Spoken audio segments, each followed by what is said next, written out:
उत्तराखंड के हल्द्वानी में उत्तराखंड एकता मंच की बैठक का आयोजन किया गया, जिसमें प्रदेश को 5वीं अनुसूचित जनजाति प्रदेश का दर्जा दिए जाने को लेकर सामूहिक चर्चा की गई, जिसमें उत्तराखंड समाज के व्यक्तियों द्वारा सार्वजनिक बैठक में भाग लिया गया।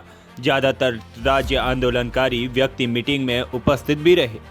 आपको बताते चलें कि उत्तराखंड एकता मंच अभी तक 53 बैठकें कर चुका है। दिल्ली, एनसीआर, उत्तराखंड, उत्तर प्रदेश, चंडीगढ़ समेत पंजाब और हिमाचल में भी पहले ही कर चुका है।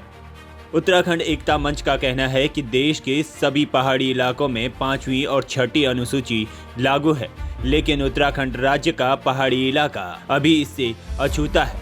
मंच ने बताया कि भारत सरकार को ट्राइबल स्टेटस के जो मानक बनाए गए हैं, उसमें उत्तराखंड का पर्वतीय क्षेत्र खरा उतरता है। बताया कि ट्राइबल स्टेटस से युवाओं को शिक्षा, सरकारी नौकरियों में आरक्षण का लाभ तो मिलेगा ही, तो वहीं हमारी नदी, जंगल और पहाड़ भी हमारा अधिकार होगा।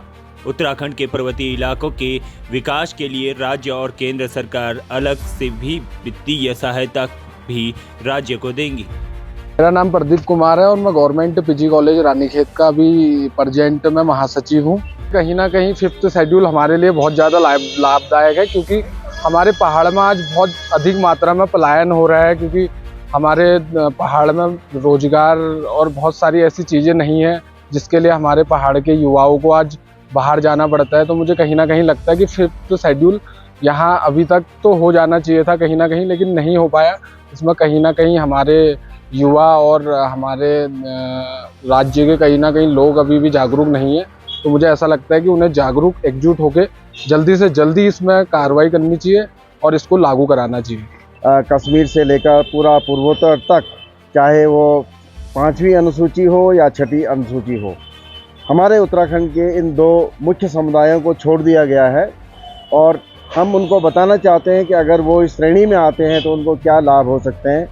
अगर उनको अनुसूचित जनजाति का दर्जा मिलता है तो उनका अपनी ज़मीनों पर किस तरह से अधिकार होगा, अपने पानी पर कैसे अधिकार होगा, अपने जंगल पर कैसे अधिकार होगा, नौकरियों में किस तरह से आरक्षण मिलेगा, महिला सुरक्षा कैसे होगी, संस्कृति कैसे बचेगी।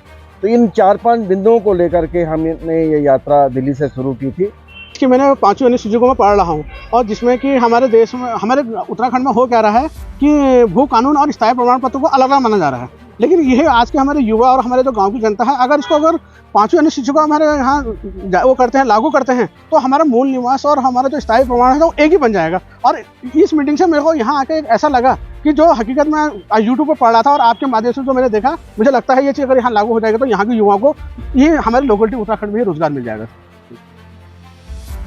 अनुसूचित जनजाति अधिनियम, एसटी एक्ट जैसे प्रभावी कानून हमारी बहन बेटियों को सुरक्षा प्रदान करेंगे।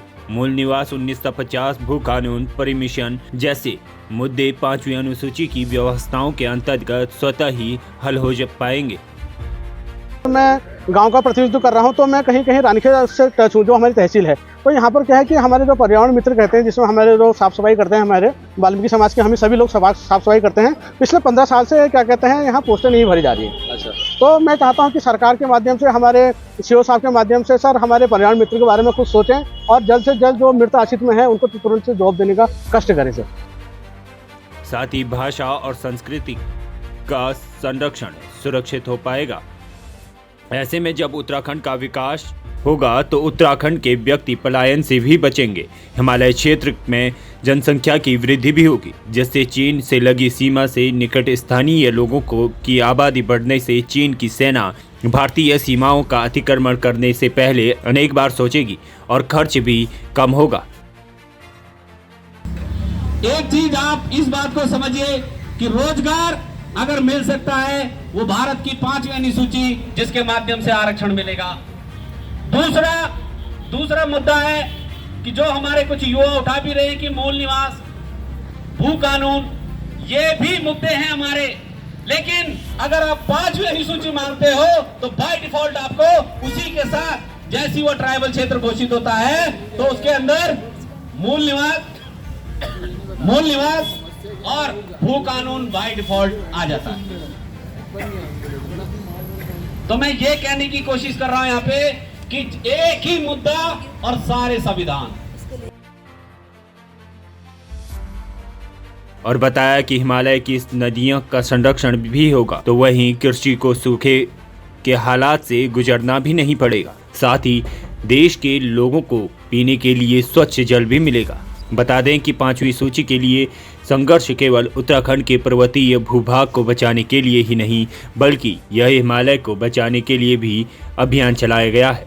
बैठक में शामिल होने के लिए उत्तराखंड एकता मंच के पदाधिकारियों का एक प्रतिनिधिमंडल दिल्ली से हल्द्वानी पहुंचा और सामूहिक चर्चा का आयोजन भी किया। प्राइम टाइम के लिए अर्जुन सिंह की रिपोर्ट।